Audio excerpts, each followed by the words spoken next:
목사님이 이제 그런 얘기 하는데 기름을 넣어 주유소를 가니까 앞에 큰 차가 있어.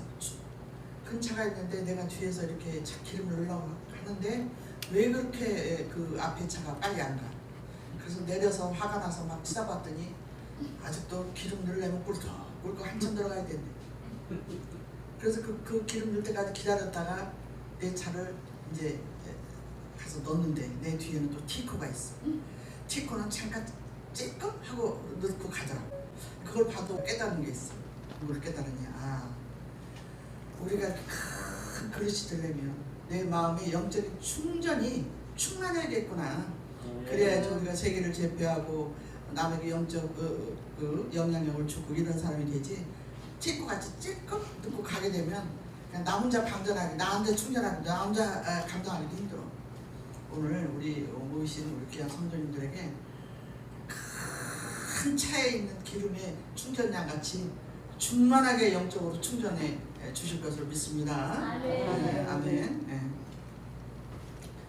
우리가 항상 이렇게 말씀으로 충만한데 오늘은 제가 어저께도 생각을 하고 저번에 목사님이 얘기를 하고 하시는데 제가 일주일 동안 좀 생각을 했어요. 그런데 항상 우리가 말씀으로 충만하지만 실질적으로 이 시대에 지금 현재 이렇게 진행되는 하나님의 은혜와 은혜를 서로 나누면서 영적 도전받고 우리에게도 그런 귀한 영향력이 충만해지면 좋겠다라는 마음으로 생생히 살아있는 그런 그 간증을 잠깐 동안에 한 20-30분 동안에 여러분에게 전달하려고 하니 여러분 그 말씀을 듣고 도전받고 가는 귀한 시간이 되기를 축원드립니다.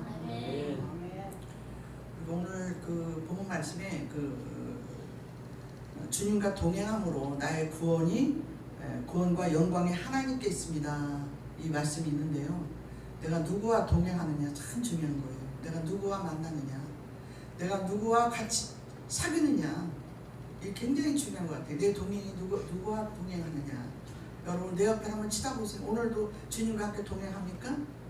아멘. 오늘도 주님이 내 옆자리에 계십니까? 확실히 믿습니까?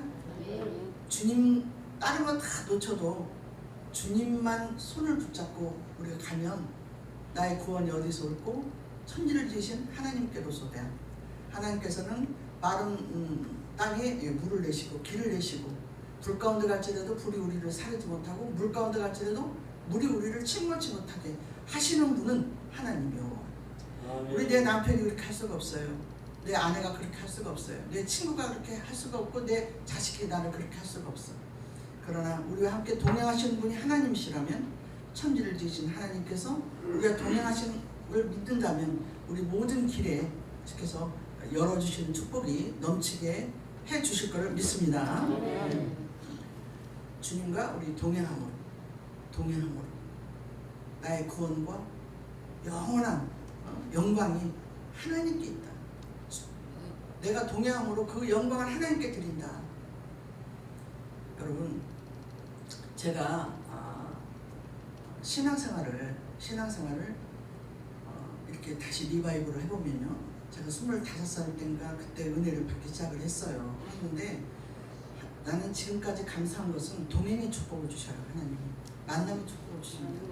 참 그것이 난 너무 감사해요. 내가 처음에 만났을 때 이단을 만났거나 저 문선명이를 만났거나 통일을 만났으면 어떡할 뻔했어요. 그런데 내 만남이 하나님께서 나를 동행의 축복을 주셔서 옳은 길로 가시게 하고 좋은 사람 만나게 하시는 그 축복을 나한테 주신 것을 확실히 나는 믿어요. 제가 25살 때 그 교회를 처음으로 믿기 시작했는데 그때 서울에 그 남서울 중앙교회가 있었는데 그때 나 구역장님이 구역 예배를 보고 나면 그때 이제 뭐 직장 이런 거 안 다니고 그냥 이렇게 집에서 있으니까 어렵잖아요. 제가 어려운데 그 구역장님이 예배를 끝나고 나면 뭐를 갖다 놓고 가. 그래서 내가 그 놓고 가는 거를 살짝 놓고 가. 그래서 그거를 이렇게 보면 거기에 쌀도 있고 반찬도 있고 또 그 쌀을 이렇게 열어보면 그 속에 또 돈이 있어. 돈이 있고 편지가 있어. 힘을 잃지 말고 신앙생활 열심히 하고 그리고 성경 규칙 딱 있어요. 와, 그 감격. 예? 그걸 보면서 너무 감사해요. 매번 그래요. 살짝 놓고 가, 구역장님이. 그래서 제가 구역장한테 그랬어요. 그때는 이제 신앙생활 초짜니까 뭐 집사님, 뭐 권사님 이런 말 잘 입에 안 나오니까 언니는 어쩜 이렇게 나한테 이렇게 할 수가 있어요? 라고 얘기를 하니 언니도 어려운데 라고 얘기하니까 그 언니 집사가 뭐라고 그러냐면 얘야 내가 처음에 나도 초짜 때 교회에 나가서 예배를 드리는데 우리 구역장이 내가 그때 굉장히 어려웠단다. 근데 그 구역장이 꼭 뭐를 놓고 가. 보면 쌀 한 뒷박에다 돈에다 반찬에다 놓고 가더라. 그래서 언니 어쩜 이렇게 나한테 이렇게 매번 이렇게 잘해요? 라고 얘기를 하니까 그 구역장 그 되시는 그 집사님이 나한테 뭐라고 한 줄 아니? 나도 처음에 교회 나올 때 우리 교회 구역장이 나한테 이런 은혜를 베풀었어. 그래서 내가 너와 똑같은 말을 물어봤더니 뭐라고 그러냐면 이거 너 나한테 갚으려고 하지 말고 너도 이 다음에 네가 구역장이 되고 네가 이렇게 사람을 가르치는 그런 입장이 되면 너 똑같이 이렇게 그 사람한테 은혜를 베풀어라. 그것이 나에게 은혜를 갚는 거란다 라고 얘기를 했어. 그러니 영선아 너도 이 다음에 훌륭한 그 교회 일을 하다가 네 주변에 어려운 사람 있으면 이렇게 베풀어주면 그게 네가 나한테 하는 것이야 라고 얘기를 그렇게 하더라고요. 나는 그런 아름다운 동행을 맞으면서 신앙생활을 했어요. 그래서 그 은혜가 저한테는 가슴에 굉장히 박혀있고 귀한 영향력으로 자리매김이 돼 있고요. 그러다 보니까 그런 믿음을 가지고 제가 교회 생활을 이렇게 하다 보니까 어떻게 하나님께 어떻게 할 수가 없어. 그래서 내가 이제 그때는 왜냐면 20몇 살 때니까 뭐 직장도 이렇게 나가지 않고 그냥 하나님한테 은혜를 받아가지고 그 은혜 받았던 동기는 이제 나중에 시간 있으면 내가 하겠지만 교회 가서 어떻게 하나님께 은혜를 갚아야 될까라고 그것만 생각을 했는데 그때 우리 송 언니 집사님 같이 거기에 심재성 권사님이라고 한 분이 있었어요. 그분이 토요일마다 내가 이제 성가들 하면서 교회 청소를 하고 있는데 그분이 꼭 토요일마다 오셔서 구멍이 뻥뻥 이게 옷을 이렇게 더우니까 옷을 벗으면요. 옛날에는 그렇잖아 어른들 러닝샷을 입으면 남편 입던 거 자식 입던 거 입으니까 구멍 뚝뚝 떨어진 걸 입어. 이렇게 벗으면 구멍이 뚝뚝 떨어졌어요. 그런데 그 나는 걸 입고 그때부터 어떻게 하면 나하고 둘이 똑같이 화장실 청소부터 청소를 하는 거야. 근데 내가 요즘에 우리 아들이 그저께 만났는데 엄마 보험 안 들었어요? 저기 병원에 가서 뭐 건강 검진 안 받았어요? 아니 안 받았어. 좀 받으세요. 실비보험도 안 들었어요? 나 안 들었어. 그랬더니 세상 천지에 실비보험 안 들은 사람은 엄마밖에 없다고. 근데 가만히 그때도 깨달았어. 하나님이 나에게 참 그리고 우리 친구들이 나한테 전화를 해요. 야 영선아 친구 목사들이 너 관절 괜찮냐? 아니야 괜찮은데 아유 너 참 너 기적이다. 지금 우리 나이 전부 다 관절 수술했어 라고 얘기하는데 가만히 생각하니까 하나님은 신실하신 분이에요. 내가 그때 지금 생각하니까 교회 청소했던 걸 잊지 않으신 것 같아요. 교회 가서 지금까지 딱 지금 3층이죠? 그때 남순 중학교가 3층이었어요. 엘리베이터도 없고 걸어 올라가는 거예요 거기를. 근데 토요일마다 가는데 거기 지금은 여기 노래방이 있지만 거기 이렇게 계단 올라가는데 거기 이렇게 쇠로 이렇게 닫아놨잖아요. 그거를 그 권사님이 나하고 삐빠로 반질반질하게 아주 얼굴이 거울이 비쳐. 그렇게 둘이 그렇게 닦았어요. 닦으니까 교인들이 거기 올라올 때 기분이 좋은 거야. 왜? 입구가 더러우면 막 냄새나고 더러우면 기분 나쁘잖아요. 근데 예배드로 보러 올 때 기분이 좋은 거야. 그거를 어디서 그런 그 은혜를 받았는지 나 아마 구역장님의 그 영향력도 컸던 것 같아요. 목사님 말씀도 좋지만 여러분 우리 주위에 나하고 같이 동행하는 그런 친구가 어떤 친구가 있냐는 거 굉장히 중요한 겁니다. 그런데 그때도 내가 그때 그 교회에서 삐빠로 막 청소하고 그리고 교회 성가대 가운들 그러잖아요. 청년들 입으면 휙 벗어 던지고 가잖아. 그때는 목에다도 이렇게 다 둘러 그랬는데 휙 벗어 던지고 가요. 또 목사님실 문을 이렇게 열어보면 목사님 가운 있잖아. 근데 여기가 시커매.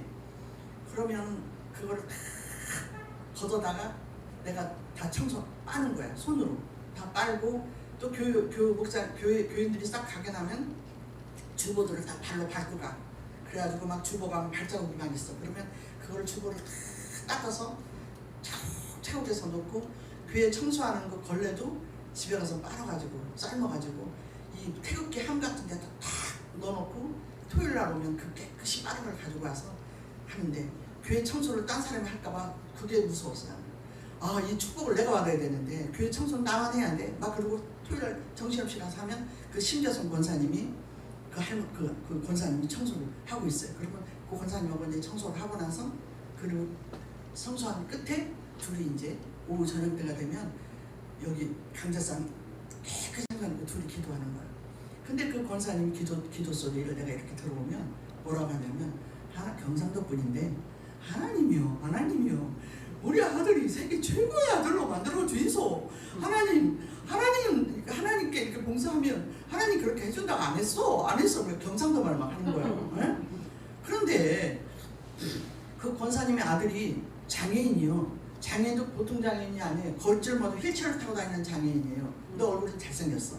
그런데 우리 아들을 세계 최고로 만들어 주이소라고 하는 그 소리를 듣고 내가 속으로 비웃었어요. 아이고, 장애인 아들 하나님도 할 것이 따로 있고 안 할 것이 따로 있지. 아니 해줄 것을 해달라고 해야지. 네? 그 장애인 아들은 뭐를 세계 최고를 만들어 달라고 하나. 근데도 그 권사님한테 내가 이렇게 물어본 게 권사님은 아니요, 목사님 말씀에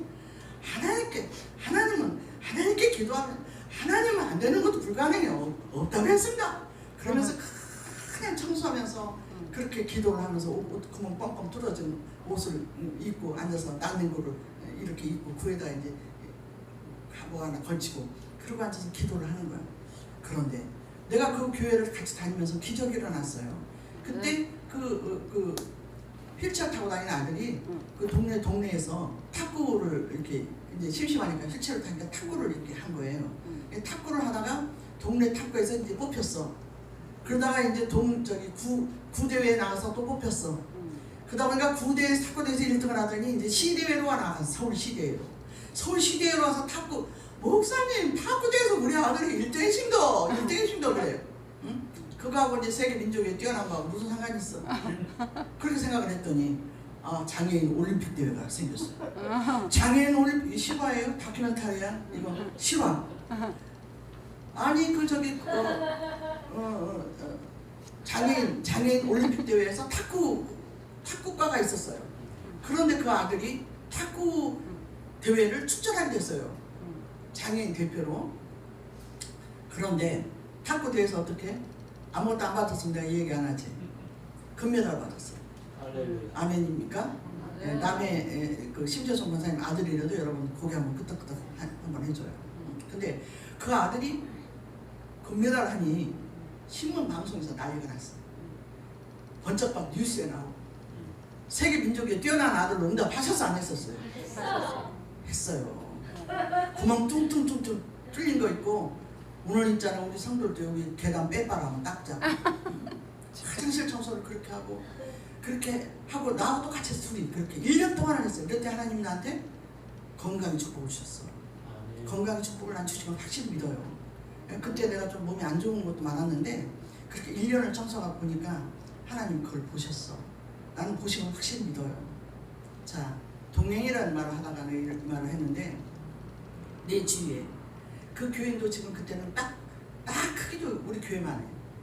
남설 중앙교회. 근데 나중에 이제 방이동으로 이렇게 지어서 교회를 설립해서 이사를 갔는데 그 교회가 딱 요만했어요. 요만했는데 얼마나 교회가 가면 재밌었는지 몰라. 그리고 교회가 너무너무 사랑스러웠고 저는 그 권사님하고 그러니까 그 권사님 그 아들이 총각이었거든요. 근데 그 교회에 참석하는 아가씨가 일에 나온 아가씨가 있었어요. 근데 그 권사님한테 은혜를 받은 거예요. 은혜를 받아가지고 프로포즈를 해서 그 아들한테 결혼하자고. 그래가지고 그 며느리가 일에 나온 며느리가 들어왔어요. 그러다 보니까 이제 교회 올 때 그 권사님이 남 구멍 뚱뚱 뚫어진 그 옷을 입고 다니더니 이제는 한복을 탁 입고 딱 좀 매고 네? 아들 휠체어를 누가 밀어요? 당신이 밀더니 이제 며느리가 미는 거예요. 밀고서 다 셋이 교회 오는데 얼마나 그 모습이 아름다운지 교인들이 보면 은혜를 꼬박꼬박 받는 거예요. 그러다가 그 이대 나온 며느리 얻었지. 세계 최고의 그런 민족 가운데 뛰어난 자가 되게 하리라는 말씀이 응답받는 걸 보고 깜짝 놀랐어요. 깜짝 놀랐어요. 저는 그런 구역장 밑에서 그 구역장 옆에 두고 그런 권사님을 바라보면서 내가 신앙생활을 했는데 하나님이 그렇게 귀한 만남의 축복을 주셨어요. 근데 그 만남의 축복이 지금까지 하나님께서 만남의 복을 주시는 것 같아요. 이상하게 저는 이렇게 보다가 영적으로 뭐가 탁 맥히면 말이 탁 맥혀요. 이게 탁 나가죠. 그런데 뭔가 영적으로 이렇게 느낌이 갔거나 이렇게 가두면 쉴 새 없이 은혜를 받고, 그래서 이제 어쩔 때는 목사님하고 제가 토요일 날 이제 여기 와서 목사님 어쩔 때는 식사를 할 때가 있어요, 사모님이랑. 그럼 이 얘기를 하다가 목사님 어쩔 때는 깜짝깜짝 놀랄 툭툭 뱉는 말이 나한테는 굉장히 은혜가 될 때가 있어요. 설교도 설교지만 툭툭 뱉는 말이. 그럼 나는 그 말씀이 와, 내 저번에 그래 여기 와서 목사님 난 진짜 오늘 또 은혜 받네요. 이게 그 가식이 아니에요. 그러니까 하나님께서 저한테 주시는 그 은혜가 너무너무 무궁하고, 이렇게 내 주변 사람 좋은 분들로 하나님께서 만나게 하시면서 나의 일거수일투 중에 인도함을 하신다. 인도함을 하신다. 제가 그렇게 저는 처음에 그 교회를 나가서 신앙생활을 했고, 또 그러한 권사님들, 그런 구역장들을 옆에 두고 그렇게 좋은 신앙생활을 그렇게 정상적 보수적으로 말씀 위주로 그래서 신앙생활을 열심히 했어요. 그런데 그때 이제 그러고 나서 제가 결혼을 했죠. 교회 청년부 회장하고 결혼했어요. 청년부 회장하고 결혼했는데 그 어머님은 이제 교회에 열심히 나왔던 권사님이었고, 근데 그때도 내가 그 영향력이 있어서 첫 딸을 낳았잖아요. 첫 딸을 낳은 게 저번에 여기 교회 왔던 이혜령 집사예요. 그 딸이 제가 엊그저께 여러분 내가 이 말하는 건 딸을 자랑하려고 하는, 물론 팔불출이라 딸을 자랑 안 하는 사람 없겠지만, 나는 오늘 여러분한테 말씀드리면서 이 도전을 받아라. 하나님 살아 역사하고 계신다. 우리 그 말씀 드리려고 내가 말씀을 드려야겠다라는 생각이 들었어요. 그때 우리 때가 딸이 났는데, 그때도 그 시집생활 하면서 뭐가 내가 있겠다고. 근데 그 돌을 하는데 그 애기 돌반지가 그 오잖아요. 조그맣게 이렇게. 근데 그 돌반지를 모아가지고 딱 봤는데, 딱 교회 와서 예배를 보는데 느낌이 이 아이를 하나님께 책임져 달라고 부탁을 할 때 내가 뭘 어떻게 해야 되나 막 그러다가 돌반지를 싹 모아서 100일 반지 싹 모아서 하나님께 드렸어요. 하나님께 드리고 하나님께 온전히 우리 딸 부탁합니다라고 기도를 했고요. 이제 그러다가 이 얘기 중간중간 얘기하다 보면 끝도 없지만, 이제 우리 딸이 6살이 됐어요. 6살이 돼가지고 내가 인천으로 이사를 왔는데 5살 때 이사 왔구나. 그런데 내가 그때 우리 딸에게 피아노를 그렇게 가르치고 싶더라고. 왜냐면 나는 그렇게 옛날부터 피아노가 치고 싶었어요. 그 피아노 소리가 나는 너무 좋은 거야. 그런데 우리 집은 그때 피아노 살 돈이 없었어요. 그래서 내가 그때 10,000원씩을 모았어요. 10,000원씩을 모아서 피아노 헌금을 해야겠다라고 하면서 70만 원 딱 모은 거야. 모았는데 지금 저기 동암의 베델교회, 부평의 베델교회 다니는 이양남 목사가 우리 학교 동창인데, 나한테 그때 우리 같은 구역원이었어요. 그래서 나한테 전화가 온 거야. 영선아, 교회 여기 신각교회 여기 저기 인천에 여기, 야 교회가 지금 5주년인데 5주년 커튼이 좀 더럽더라. 그래 공단인데 공단으로 한 세트려서 다 하는데 어떻게 70만 원이 부족하냐? 나한테 그래요. 그래서 70만 원? 하나님 일을 가면 무조건 내가 할게. 그래 돈 하나도 없는 것이 내가 할게. 그랬어요. 그러니까 그 이양한 그 집사가 그때 당시 이제 집사가 그래 내가 이 사람 저 사람한테 다 돌려도 다 전화 끊고 돈 없다고 하더라. 근데 내가 너한테 전화하고 싶다고 그러더니 네가 내가 할게 하니까 내가 믿겠다. 70만 원 이번 주까지 줘야 돼. 5주년에 싹 커튼 와서 이번 주에 와서 다 한대. 공단으로 아주 피아노 카바까지 싹 다 맞췄어. 그래. 근데 보니까 돈이 없는 거야. 내가 할게 해놓고. 근데 이제 거기서 기도를 했어요. 기도를 했는데 갑자기 내 머릿속에 뭐가 떠오르냐면 우리 혜령이 통장에 70만 원이 있지. 혜령이 피아노 살라고 모아놓은 돈 70만 원이 있지. 그런 생각 딱 들어. 하나님 또 이 어린 딸을 하나님께 맡깁니다. 그렇게 하고 그 70만 원을 해서 우리 그 친구한테 내가 갖다 줬어요. 찾아서. 야 현아나, 그때 집사니까 24 이거 가지고 너 합쳐서 해. 그리고 목사님한테 내가 했다고 하지 마. 내가 그래서 그랬더니 아유 어떻게 미안해서 어떻게 그래서 그랬더니 이제 그날 그 주일날 아주 번쩍번쩍해 교회가 우리 그 담임 그 신강교회 담임 목사님 이양한 집사가 이렇게 싹 교회를 청소를 이렇게 멋있게 해놨다는데 조금 서운하긴 하더라고. 내가 내 이름을 안 부르니까. 그런데 이제 이 얘기를 하지 말라니까 내가 이제 안 했는데 이양한 집사가 미안했던 거예요. 미안하니까 이제 여기 영창 피아노 여기 석바위 영창 피아노 걔 딸이 3명이다. 바이올린, 첼로, 피아노 이렇게 가르치는 그 엄마 걔도 아주 엄마가 자식 욕심이 많아가지고 딸 셋이 있는데 가르치는데 그래서 악기점하고 이제 인연이 있는데 그 악기점에 가서 이 얘기를 했어요. 아니 우리 친구가 세상에 피아노를 그렇게 딸한테 피아노를 가르쳐주고 싶은데 피아노 살 돈 없어서 교회를 헌금을 해가지고 어쩌고저쩌고 얘기를 하니까 영창 피아노 사장이 그 얘기를 거기서 듣더니 그런 친구가 있어요. 그랬더니 그 다음날 피아노가 들어왔어 우리 집에. 그래서 피아노가 야 이게 웬일이냐. 야 내가 네 얘기를 했더니 하나님 역사인가 봐. 그 영창 피아노 사장이 돈은 천천히 되는 대로 주고 그런 친구라면 피아노 들려줘야겠다고 피아노를 들려줬대. 그래갖고 피아노 오니까 우리 혜령이가 5살 때 유치원 갔다 오더니 막 좋다고 이제 그 피아노를 치는 거예요.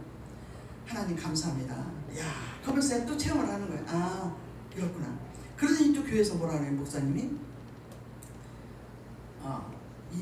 우리 교회에 그 공단을 싹 멋있게 해놨는데 악기가 없다는 거예요. 우리 선교단을 만들어야 되는데 악기가 없다고. 그러니까 그 부목사님이 내가 청년부에 있었거든요. 청년부에 있으니까 우리 이제 혜령의 애들 아빠하고 나하고 청년부에 이렇게 목사님이 나한테 청년부 뭐 이렇게 지도부 뭐 선생을 시켰어요. 그게 그 선교단 애들이 기도를 하는 거야. 뭐 첼로에 하나님 피아노 드려주세요. 뭐 드려주세요. 뭐 키보드 드려주세요. 나는 기타, 나는 뭐 베이스 기타, 나는 퍼스트 기타, 나는 드럼 다 하나씩 다 지네들이 다 머리 입력을 하고 기도를 하는 거야. 기도를 듣는 순간 내가 할게요 그랬어. 또 그것도 네? 믿음으로. 근데 하나님은요 믿음으로 고백하면 길을 열어주시더라고요. 믿음으로 고백하면 내가 할게요 그랬어요. 그래서 집에 오니까 내가 할게요 했는데 큰일 났어요. 그래서 그 다음 주에 교회 가니까 청년부 애들이 나한테 막 오더니 하는 말이 집사님 언제 들어와요? 아까 언제 들어와요? 막 이래. 이거 환장해 죽겠는 거예요. 네? 그래서 이제 하나님 어떻게 하면 좋냐고 기도를 했는데 손을 이렇게 하고 이제 기도를 하잖아요 집에서. 네? 이렇게 기도하는데 우리 애들 아빠가 결혼식 때 10,000원짜리 반지를 꼈어 나한테 둘이. 그런데 어떻게 해서 돈을 벌어가지고 나한테 다이아 반지를 하나 선물을 했어요. 근데 그걸 이렇게 하고 있는데 눈이 이렇게 보여. 그 반지가 눈에 띄어요. 이렇게 보이는 거 안 보였으면 괜찮은데 보여. 아 반지를 바쳐야겠구나 이런 생각이 들어요. 그래서 제가 믿음으로 여기 그 미초 라켓사라고 있어요. 여기 동인천 가는 거기에 지금 인천 여기 있는데 동인천 여기 있는데 지금 거기도 할렐루야 라켓사더라고. 그 미초 라켓사를 갔어요. 갔더니 그 주인 아저씨한테 내가 반지를 딱 그 믿음으로 하니까 그 용기가 생기대. 그 주인 그분한테 내가 반지를 딱 빼가지고 내가 탁 놓고 나 교회에 그 선교단들 그 악기를 해줘야 되는데 이 반지밖에 없으니까 나 믿고 해줄 거야 안 해줄 거야 내가 그랬어요. 그랬더니 그때 그 주인이 아내하고 이혼을 해가지고 행사수설에 술이 채가지고 술이 채가지고 행사수설 하더니 아유 인생 살다 얼마나 살아 그러면서 학교에 가져가세요 이러는 거예요. 그래서 후회하지 마세요. 그리고 바로 신강교회 부목사한테 전화를 했어요. 여기요 미초 라켓사인데 빨리 오세요. 여기 내가 저기 악기 다 구해놨어요. 그랬더니 봉고차 하나가 왔어. 봉고차 학생들하고 막 와가지고 난리가 났어요. 그래서 드럼 뭐 키보드 뭐 원하는 대로 다 싣고 갔어 교회로. 그러니까 이거를 반지를 하다 보니까 80만 원인가 나왔나 봐요 그게. 그런데 나머지 건 이게 걱정이 이제 그게. 그런데 또 여러분 동행애들 친구가 참 중요해. 나는 좋은 사람을 정말 만나게 됐을 때 이은희 집사라고 우리 고등학교 친구예요 걔도. 그런데 내가 구역장이었고 걔가 구역원이었어. 근데 걔한테 내가 하면서 이런 얘기를 했을 거 아니야. 야 어떻게 악기를 어떻게 들였어? 야 무조건 난 믿음으로 반지 뺐어. 내가 그랬더니 그 그 얘기 듣더니 그 이은희 집사가 그 다음날 나한테 오더니 문을 똑똑 두드려. 아침에 이제 그 양품점을 했거든요. 양품점을 하다 걔도 이혼하고 혼자 있었어. 근데 문을 똑똑 두드려. 이 집사, 저기 있잖아, 내가 네 말 듣고 참 마음에 감동이 와서 그러는데 이 통장하고 이 도장하고 이렇게 맡길 테니까, 지금 카드가 있잖아. 그때는 카드가 없었어. 통장하고 이 도장하고 맡길 테니까 이 악기값 잔금 줘라. 난 보지도 않았어요. 그래서 내 눈물이 펑펑 나와. 하나님은요, 믿음으로 걸고 길을 여시더라니까. 그래서 제가 이제 그때 그 악기점에 갔어요. 가가지고 그 서성효 집사야. 그 지금은 이제 집사인데 서성효 사장님 그 이은이랑 이제 퇴근하고 같이 갔어. 우리 친구인데요. 내가 반지를 딱 뺐더니 얘가 통장을 딱 주대요. 그러니까 이거로 있잖아. 전부 악기 좀 하세요. 그러니까 그 서성효 씨가 참 이 둘이 우정이 참 기가 막히거든요. 보니까 그러니까 이 이은희 집사한테 둘이 맞은 거야. 예? 그 서성 집사는 이혼했고 얘도 이혼해서 혼자 있는데 둘이 눈이 맞은 거예요. 그러더니 여러분 어떤 기적이 일어났냐면, 내가 우리 이은희 집사가 티코를 타고 다녔어요. 근데 내가 맨날 구형 예배 끝나면 그 티코에다가 하나님 뻥튀기해서 큰 차 주세요, 큰 차 주세요 이렇게 기도했거든요. 그랬는데 그 눈이 맞더니 둘이 데이트를 하기 시작하대요. 하더니 악기 헌금을 하니까 그 서성윤 집사가 악기점이 9개예요. 9개. 형제들이 다 악기점 사장이에요. 여러분 여기 인천 한번 가봐요. 인천 악기사 무슨 악기사 전부 그 서씨 집안이에요. 그런데 그 서성윤 집사가 둘이 이렇게 눈이 맞더니 아주 이제 둘이 이렇게 사이가 좋아졌어요. 사이가 좋아져서 이제 재혼 날짜까지 잡은 거예요. 재혼 날짜까지 잡아서 교회에서 한복을 또 내가 디자인해서 입혀가지고 둘이 결혼했잖아요. 근데 그 다음부터는 그 티코를 안 타고 그 남편이 타는 큰 차 있어요. 응? 그걸로 이제 뻥튀기 돼서 타고 다니고, 악기점 여러분 통장하고 그거 이렇게 해서 교회에다 선교 헌금을 딱 냈더니 악기점 9개 여사장을 만들어놨어요. 악기점. 나는 이 간증을 생각할 때마다요 막 소름이 끼치는 거야. 너무 희한한 일이다. 응? 너무 희한한 일이다. 그러더니 둘이 결혼을 했는데 그 집에 전체적으로 아들이 없어. 근데 결혼하자마자 승범이라고 아들을 지금 아마 좀 많이 컸을 거예요. 아들 하나 딱 주셔가지고 그 집에 경사라니. 그래서 내가 그 집 가면은 나보고 그 남편이랑 그 이은희 집사가 고마워하고, 하나님 앞에 그때 헌금을 얼마 했는지 기억도 안 나지만 그 통장하고 하고 나니까 그렇게 악기점 사랑을 만들지 않나. 또 내가 반지 빼서 하나님께 드렸더니 하나님 우리 딸의 역사를 시작하신 거야. 우리 혜령이한테. 여러분 내가 우리 혜령이가 엊그저께 그 연락이 왔어요. 지금 이제 예를 들어서 트로트 가수들도 뭐 라우나 있고 남진 있고 그 밑에 뭐 영탁이 있고 뭐 밑에 그 뭐 영웅이 있고 있잖아요. 쭉 이렇게 있잖아요. 레벨이. 그래서 송가인 뭐 3천만 원짜리 뭐 1억짜리 있잖아요.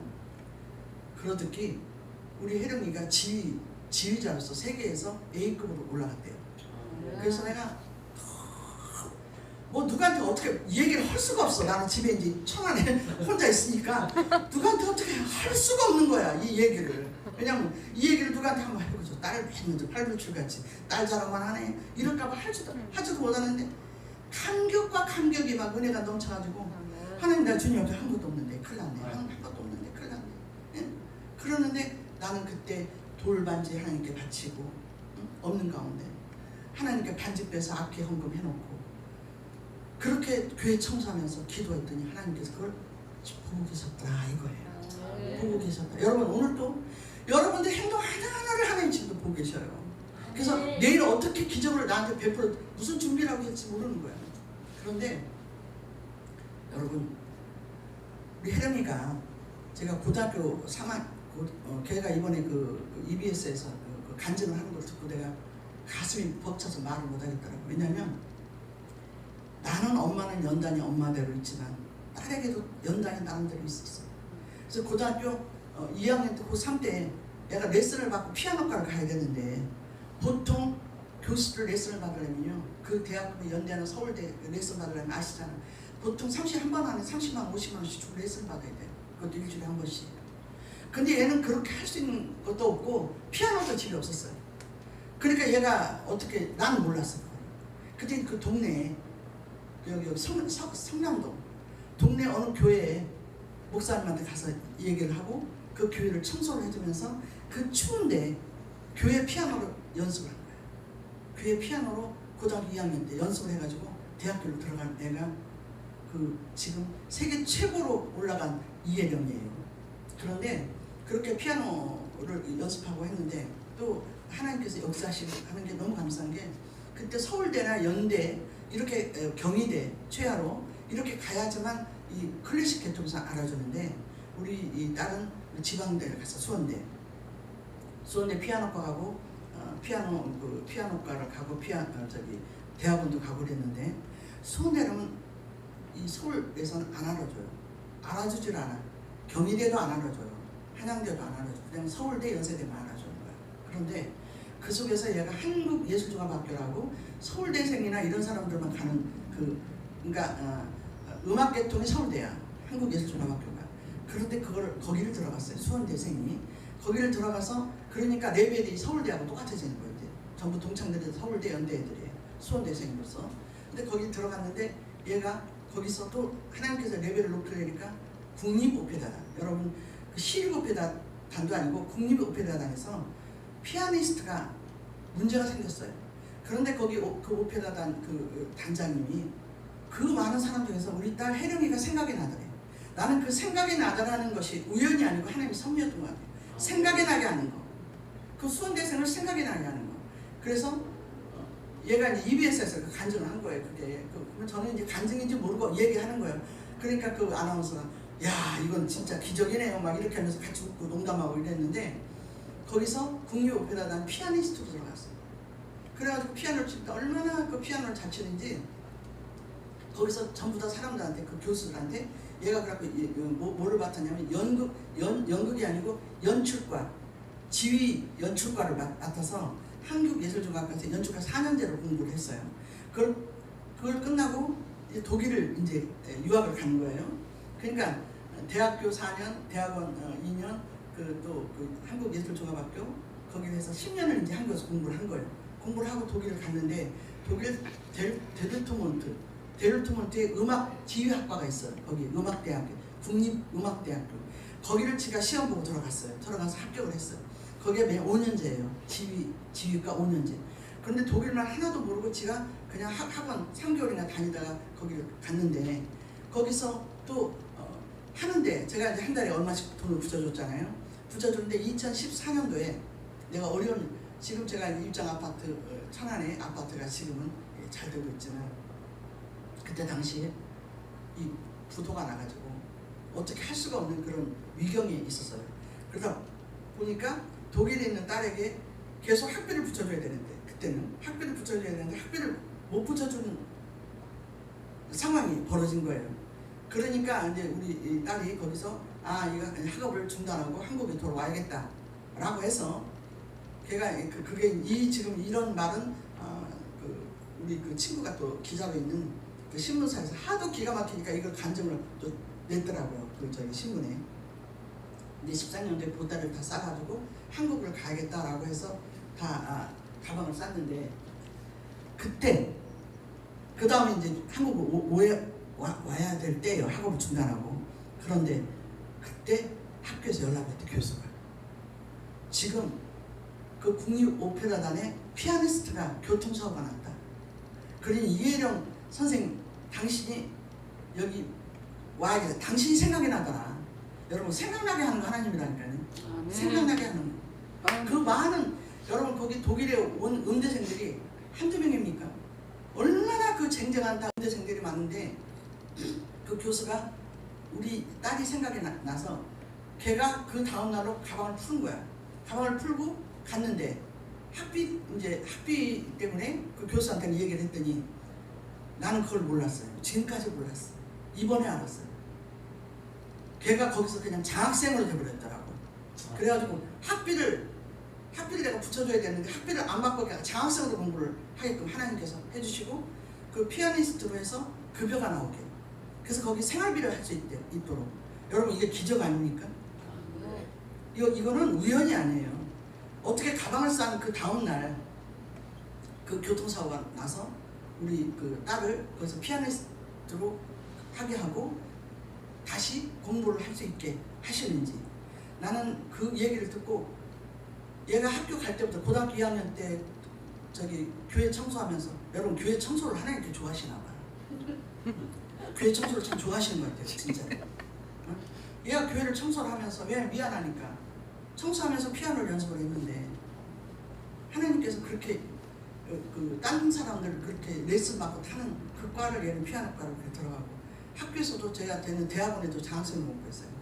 대학원도 장학생으로 공부하고, 독일 갔을 때도 처음에만 그렇게 했지, 나중에는 장학생으로 공부를 했고, 그렇게 해서 장학생으로 했더니, 여러분 한번 저 유튜브에 들어가서 봐봐요. 이혜령 그 상임지휘 이혜령이면 쭉 내려가는 어디 장학생 어디 수석 합격 이게 쭉 나와요. 거기는 거짓말 할 수가 없어요. 왜? 클래식 계통은 우리 딸이 그러더라고요. 너무나 라이벌들이 많아서 이거 조그만 엄마 말 조심하고 유튜브 이거 하는 것도 조심해야지, 잘못하면은 막 깐대요. 이렇게 막 가시가 올라가니까 조심해야 된대.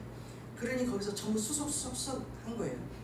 그리고 했는데 이번에 이제 작년에, 그리고 걔가 거기서 이제 학교를 졸업했는데, 졸업한 그 해에, 졸업하고 그 다음 해에 작년에 7월 17일 날 그 독일에 지금도 그 독일이 그 남편이 독일인데, 다행히 나는 독일 사람 만나니까 얘가 그 인도함을 받는 거예요. 세계 유럽 쪽에서 한국 사람은 훨씬 낫더라고요. 그래서 그런데 엄마나 키 큰 사람 만나게 달라고 기도했대요. 근데 키 큰 아주 2m짜리를 만났어. 2m짜리를. 네? 목사님 보셨지? 그런데 작년에 7월 17일 날 한국에 와서, 얘가 참 그래도 할머니가 키웠다고, 할머니 엄마 할머니 옆에서 결혼하고 싶다고 그래서 여기 이천에 어머니 계시는 데서 결혼식을 올리면서 내가 이제 우리 목사님한테 주례를 부탁을 했어요. 그래가지고 이제 우리 서원가 목사님께서 오셔서 이제 주례를 하시면서 이번에도 그러더라고요. 너 성경책 있냐? 그러니까 목사님 그때 선물한 거 보고 있다고 그러더라고요. 그래서 목사님이 주례하시고 그때 학교 졸업하고 딱 이제 도르트문트에 갔는데, 얘가 이제 그 전에 뭐를 봤냐면, 그때 갔는데 얘가 도전을 하는 그런 게 있어요. 그래서 지금 걔가 있는 건 데르트몬트인데 도르트문트라고도 있더라고. 도르트몰드. 나보고 자꾸 발음 들린다고, 나보고 이번에 연습을 몇 번을 시켰어. 엄마 따라서 해봐. 데르트몰트. 잘 모르겠다. 데르트몰트. 엄마는 자꾸 말을 발음 이상하게 한다고 해서 내가 공부를 하면서 깎아대고 웃었더니, 내가 발음 이상하게 한 거 유튜브에다 올려가지고 동영상 찍어가지고 깎아대고 웃는 거예요. 엄마 발음 이렇게 웃기게 한다고. 그런데 자, 갔어요. 학교 졸업을 했어. 졸업을 하고 결혼식을 하고 들어갔는데, 하나님께서 어떻게 또 그분을 올려주시냐면, 거기 얘가 도르트문트에서 학교를 졸업했잖아요. 근데 거기 데르트문트에서 학교 졸업했는데, 도르트몰드에 여러분 유튜브 보면 독일에서 제일 큰 극장이 있어요. 오페라 극장이 있는데, 거기에서 이제 그 상임 지휘자를 뽑는 거예요. 뽑는데 얘가 이제 거기 도르트문트로 이사를 가야 되잖아. 이사를 가야 되는데 나는 돈을 많이 못 해줬어요. 근데 또 기적이 일어난 거야. 또 거기 가니까 그 남편 혜령이 그 신랑 독일에 그 할아버지가 얘를 돈을 줬는데, 나 무슨 하여간 한국 돈으로 환산을 못 하겠어요. 그런데 거의 한 1억 돈이 되나 보더라고요. 근데 그것을 할아버지가 선물을 해준 거야, 얘한테 돈을. 그러니까 그 도시에서 이 도르트문트로 이사를 가는데 집도 얻어야 되고 가구도 새로 해야 되는데, 엄마한테 얘기를 못하고 조금 고민을 했을 거 아니에요. 근데 할아버지가 딱 그걸 채워줘가지고, 엄마 짠 나 이렇게 이거 진짜냐? 그러면서 하나님, 나 좀 너무 감사합니다. 내 입장과 사정을 아시는 하나님께서 이렇게 어린 딸 인도를 해주시는군요. 그래서 거기서 집도 지금 영상을 보내왔는데 집이 너무너무 좋아. 이제 목사님 모시고 내가 한번 가려고. 집이 너무너무 좋고, 방도 피아노방 따로 있고, 그 신랑이 첼로라고 하더니 첼로방 따로 있고 이렇게 멋있게 해놨더라고. 그렇게 하는데 거기에 이제 그 극장에 상임 지휘자로 뽑히는데, 그것도 난 참 이 얘기를 듣고 난 정말 은혜를 받은 게 뭐냐면 얘가 이 얘기를 하는 거예요. 그 방송에서 얘기하는 걸 듣고 나한테는 얘기 안 해. 방송에서 얘기를 하더라고요. 근데 거기에 너무나 그 오디션을 보는데 시험 보는 게 많대요. 시험 보는 게. 뭐 영상도 보내야 되고 뭐 이거 해야 되는데 자신이 없더라는 거야. 세계 각국에서 다 오기 때문에 자신이 없는데 라고 했는데 한번 해봐야지. 그러다가 제가 기도를 했대요. 하나님, 내가 만일 가서 첫 번째로 하게 되면 이게 떨어지니까 접수를 안 하고요. 맨 꼴찌로 한번 할 테니까 하나님, 맨 꼴찌로 하게 되면 하나님 역사인 줄 알고 하겠습니다 라고 했대요. 그런데 그때 접수하는 날 같은 8시 반에 도착을 했대. 그 대두통문동가 거기에 그 극장에 8시 반에 도착을 했대. 가니까 거기 있는 관리인이요. 그 문 앞에 지금 우리가 아파트 관리인 같이 그 극장 관리인이 지금 몇 시인데 지금 왔냐고 막 뭐라고 나가야 막 여기 들어오지도 못하게 해드리는 거예요. 극장이 어마어마하게 크대요. 그래서 그랬더니 내가 아가씨가 맨 지금 처음으로 여기 등록하러 왔는데 나가요 하면서 막 구박을 하더래요. 그래서 내가 처음으로 등록하러 왔나 보다. 그러면 나 이거 등록 안 해야지. 그리고 이제 밖에 나가서 그 동네에서 커피를 먹고 이것저것 이제 이렇게 그 컴퓨터를 갖고 왔으니까 이제 이렇게 노트북을 보면서 하고 있다가 그래도 한번 접수하러 왔으니 가서 어떻게 상황이 돌아가나 봐야지. 그렇게 하면서 이미 이제 모든 걸 다 거기다 이제 제출한 거예요. 영상도 제출하고 이런 모든 서류 합격을 한 거예요. 서류 합격을 했는데 서류 합격한 사람이 딱 12명이래요. 거기서 몇백 명이 다 했는데 12명이 다 합격했는데 거기서 이제 내가 남의 꼴찌로 하면 하겠고 첫 번째로 하면 안 합니다. 그랬더니 그 관리인이 뭐라고 하다가 나중에 얘가 커피 한 잔 먹고 극장을 딱 들어가니까 관리인이 아까는 막 구박했던 관리인이 막 부르더래. 아가씨 꼴찌야 빨리 와. 아가씨 12번째야 꼴찌 빨리 접수해. 그래서 거기서 정신이 버쩍 나. 내가 12번째다 꼴찌다. 그럼 접수해야겠다. 그래서 내가 그랬어요. 야, 너 관리인을 통해서 하나님이 관리인을 통해서 네가 첫 번째 하면 안 된다고 하니 맨 꼴찌로 한다고 하니 그 관리를 통해서 네가 접수할까봐 너를 쫓아낸 거야. 쫓아내고 맨 꼴찌로 하게 했네. 어쩌면 너는 그렇게 하나님이 지켜주시냐? 근데 얘는 이제 그걸 하나님의 역사인 줄 몰라요. 모르더라고. 그거 모르고 근데 우연히 하나님이 다 섭리라 이거. 그러니까 우리 그 독일에서 그 어린 딸이 한국을 알리면서 이렇게 하는 그게 우연이 되는 것이 아니라 하나님의 섭리였고 역사였다 이거예요. 그래서 거기서 12번째로 얘가 했는데 거기서 12명 중에서 딱 한 명이 합격한 거예요.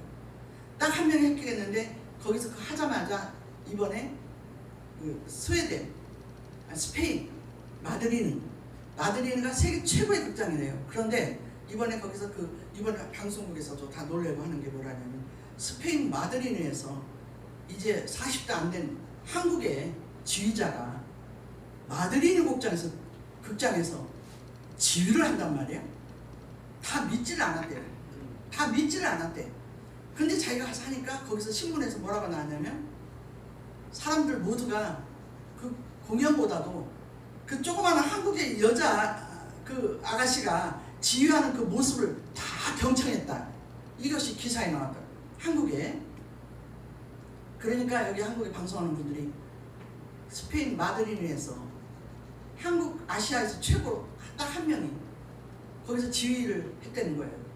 그런데 그 지휘하는 것이 얼마나 나는 우리 어머니랑 그런 모습을 보면서 너 팔 안 아프냐 막 이러는데 아니 재밌어 하는데 너무 걔가 이 지휘를 이렇게 하는 걸 이렇게 보면 마치 막 어떤 뭐에 취하는 사람 같이 그렇게 그 열정적으로 하면서 하나님이 그 달란트를 주셨더라고요. 근데 오페라 다니라는 게 그렇잖아요. 여러분 다 아시겠지만 이 하나만 하는 게 아니고 모든 종합이잖아요. 모든 악기에 대해서 다 하나씩 다 알아야 되잖아. 그런데 그렇게 하나님께서 스페인 마드리드까지 역사하시고 또 한국에 와서 이번에 방송하면서 내년에 이제 한국에서 초청을 아직은 나보고 엄마 이런 얘기를 아직 하지 말아라 그러는데 한국에서 아마 초청이 이제 와서 한국에 데뷔가 될 것 같다고 얘기를 하고 갔는데 여러분 제가 지금 여러분한테 드리는 거는 하나님께서 그 어릴 때부터 주님께서 역사해 주시고 말씀대로 따라가고 말씀대로 하나님께 내가 그 금붙이 바친 게 문제가 아니라 하나님 말씀대로 하나님 이 아이를 하나님께 맡깁니다. 이 아이를 하나님께 맡깁니다. 피아노도 하나님께 맡깁니다. 교회 악기도 하나님께 맡깁니다. 했더니 어떻게 음악 계통에 악기 계통에 그렇게 하나님께서 딸을 쓰시더라. 이거를 난 여러분한테 이걸 간증을 하면서 우리의 오늘 내가 심은 이런 일들이 내일에 어떤 열매를 맺게 되는가를 우리는 기대하시고 하나님의 역사는 하나님은 살아계시고 그 우연이 되는 역사가 아니라 하나님이 섭리로 역사하시고 그래서 지금도 제가 독일에 이렇게 있지만 하루하루를 내가 정신 바짝 차려야겠구나. 여기서 내가 하는 기도가 하나님은 저쪽 가서 이쪽 지구 반편에서 나를 지켜주신다 이거예요. 내가 하는 기도로 내가 하는 행동으로 내가 하는 믿음으로 내 자식을 지켜주신다 이거예요. 그리고 내 모든 가족을 지켜주신다 이거예요. 여러분 내가 오늘 이 말로 간증을 마치는데 우리가 처음에 누구를 만나는가 참 중요한 거고 하나님과 동행하는 삶으로 또 하나님이 좋아하는 삶으로 또 우리의 모든 일거수일투족을 난 그래서 요새는 두려워요. 왜? 내가 좀 뭐 하면 이것이 또 영향이 아이들한테 가지. 응? 우리 아들이 그런 얘기를 해요. 엄마의 모든 행동 하나하나가 우리한테 다 그것이 다 내려온다. 그러니 내가 뭐 어떻게 할 수가 없어요. 이제 마지막으로 여러분한테 고백드릴 거 마지막 한마디만 하고 말씀 마치려고 합니다. 저는 우리 남편을 굉장히 미워했어요. 미워하고 우리 어떻게 내가 좋아하는 스타일이 아닌 남편을 기도했는데 40일 청소하면서 기도했는데 어떻게 저런 남편을 만나게 해줬나 했는데 제가 그 숙제가 풀린 게 얼마 안 돼요. 그 숙제가 풀린 게. 그리고 하나님께서 나를 잘못 봤지. 응답 잘못했지. 그래서 항상 내 마음속에는 불평과 불만이 있었어. 항상 불평이 있었어요. 그리고 내가 하는 일이 합리화했어. 그냥 내가 하는 것이 옳은 거야. 옳은 거고 그랬는데 기도하는데 어떤 깨달음을 하나님께서 주시냐면 나의 모든 그동안 지나왔던 모든 나에 대한 것은 그 이물질이 너무 다 많았던 거야. 내 악성과 내가 가지고 있는 모든 성품과 모든 것들이 하나님 보시기에 합하지 않았던 것 같아요. 내가 은혜는 받고 하나님 말씀대로 살라고는 했지만 하나님께서 아직도 내게 목사로서의 나에게 뺄 이물질이 너무 많았던 것 같아요. 그래서 제가 어떤 그런 걸 깨달으면서 내가 이번에 우리 딸한테도 그랬어요. 나는 너네 나보고 우리 애들이 그래요. 엄마 외롭지 않아? 외롭지 않아? 엄마 괜찮아. 남자친구도 좋아 좀 사귀어. 막 이래 우리 애들이 나한테 엄마 외롭잖아. 그래. 그래서 내가 이번에 확실히 얘기를 했어요. 뭐라고 그랬냐면 나는 너희들의 DNA 너희들을 이 땅에 주게 하신 게 너네 아빠야. 나는 그것이 너무너무 감사해.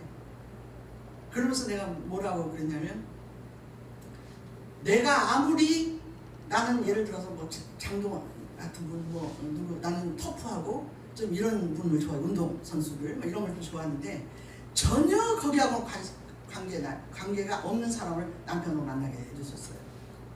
그래서 내가 굉장히 불평불만이 많았는데 오늘도 내가 차 운전하면서 그 마음만 생각하면 가슴이 물컹해. 내가 뭐라고 하나님께 고백을 했냐면 주님이 옳았습니다. 하나님이 옳았습니다. 내 모든 이물질과 내 성품과 내 모든 단점을 너무너무 잘 알고 있는 하나님께서 우리 남편을 만나게 해준 하나님이 옳았습니다. 그러니까 내가 내 좋아하는 사람을 만나는 것보다 하나님께서 좋아하는 방법으로 내가 사는 것이 나는 이 땅을 성공하는 겁니다. 그런 결론을 얻었어요. 그래서 우리 애들한테도 뭐라 그래? 엄마 나중에 외로우면 하나님이 알아서 하시겠지. 주님이 알아서 하시겠지. 옛날에는 얼마 좀 불안하기도 했거든요. 근데 하나님, 내가 그런 고백을 주님한테 들을 때 하나님 내 좋아하는 남자하고 지금 남편하고 만났으면 나 목사가 안 됐을 수도 있어요. 그런데 하나님이 우리 애들 아빠 같은 사람을 나한테 만나게 해주셔서 만나게 해주셔서 하나님이 만나게 해주시는 거는 이유 여하를 막론하고 이유 여하가 없어. 하나님께 묻지도 말고 따지지도 말고 이유 여하를 막론하고 하나님이 옳았어.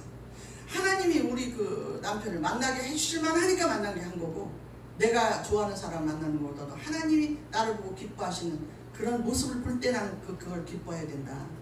이런 결론을 얻으니까 내가 왜 거룩해져? 내가 거룩성이 나에게 이런 거룩성이 있었나? 나에게 이런 거룩성이 있었나? 라고 생각하면서 내가 그러니까 지금은 어느 방면으로나 물론 내가 뭐 나이도 이게 먹고 그래서 물론 나를 쳐다보는 사람도 없겠지만 일절 이성에 대한 그리움이나 어떤 외로움에 대한 거나 물론 약간의 그 불안함이 있어요. 내가 앞날에 혹시 어떻게 될지 이런 마음이 잠깐 오는데, 그래도 내 결론은 하나님이 옳았습니다. 여러분도 그런 생각을 가지시길 바랍니다. 나의 다된 것을 나를 보고 계시고 나를 너무나 잘 아신 하나님이 옳았습니다. 이렇게 고백을 하면서 지금은 그저 내가 힘들고 어려워도 내게 주어진 일들, 그래서 내가 하나님 앞에 바로 설 때 하나님이 기뻐하시는 일을 바라보면서 묻지도 말고 따지지도 말고 이제 하나님께서 하시는 일은 무조건 옳았습니다. 그리고 우리가 내 마음에 들지 않더라도 따라갈 때, 또 주찬양 교회를 마음에 안 들더라도 하나님이 옳았습니다. 하나님이 이곳에 보냈습니다. 하나님이 옳았습니다. 그리고 나를 꺾고 죽이고 하나님께 순종하고 걸어갈 때 우리는 에바다 길이 열린다는 것을, 그리고 여러분 자녀 중에서 여러분의 남편 중에서 생각지도 않은 하나님께서 기적을 일으키시고 나는 그 기대가 너무 커요.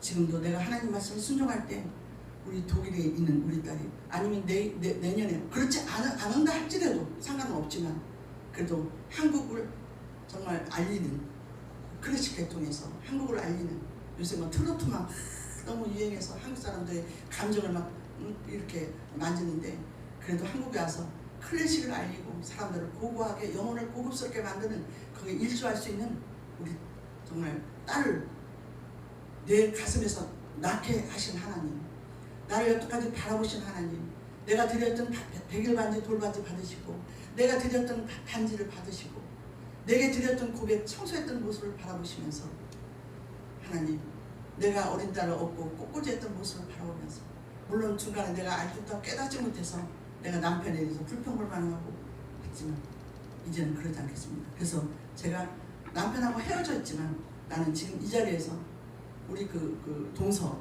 또 신우 이런 분들한테 내 전화를 합니다. 그래서 지금도 나한테 동서라고 하고 언니라고 하고 그래. 아직 내가 딴 데 시집간 게 아니잖아. 나는 이 자리에서 그저 이 식구의 며느리로 그렇게 살 거니까 그렇게 알아도 언니는 진짜 목사야. 우리 그 신우가 그래. 언니는 진짜 목사야. 그래. 그래서 내가 그래. 그리고 오빠한테 내가 묻지도 말고 따지지도 말고 그냥 혜령이 엄마가 모든 것을 다 미안했다라고 전해줘. 그러면서 지금도 그냥 그 자리에 며느리로 또 신우로 올케로 그 동서로 우리 아이들의 엄마로 우리 아이들 아빠의 아내로 지금도 우리 집 가면 우리 혜령이 결혼할 때 우리 남편하고 이렇게 패백을 받을 때 찍은 사진이 있어요. 그거를 일부러 크게 확대해서 걸어놨어. 그리고 우리 남편이야 그래요. 그러니까 같이는 안 살아도 나는 하나님 내 자리로 터냈습니다. 다시 돌아갔습니다. 그저 마음에 안 들었던 남편이라도 하나님이 옳았습니다. 그냥 저 사람이 내 남편입니다. 이렇게 고백을 하면서 하루하루를 주님 하늘나라 갈 때까지 믿음으로 살기를 결심하고 살아가고 있으니 여러분 생각날 때마다 많이 기도해 주시고 우리 딸을 위해서도 기도해 주시고 또 주찬양 교회를 이렇게 정말 좀 작고 해도 여러분 뭐 하나라도 있으면 나는 멀리 있어서 와서 이렇게 쓸고 닦지를 못해요. 가까이 있는 분들 오셔서 좀 청소하고 주고 있으면 떨어졌으면 닦아서 좀 여기다 갖다 놓고 이렇게 하면서 사모님한테 맡기지 말고 이게 내 거다.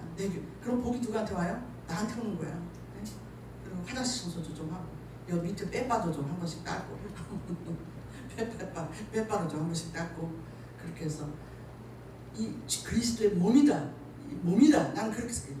그리스도의 몸이다 하고 우리가 하나님 앞에 기도할 때 모든 축복이 여러분과 여러분 가정과 여러분 자녀에게 넘치시게 될 것을 믿습니다. 아멘.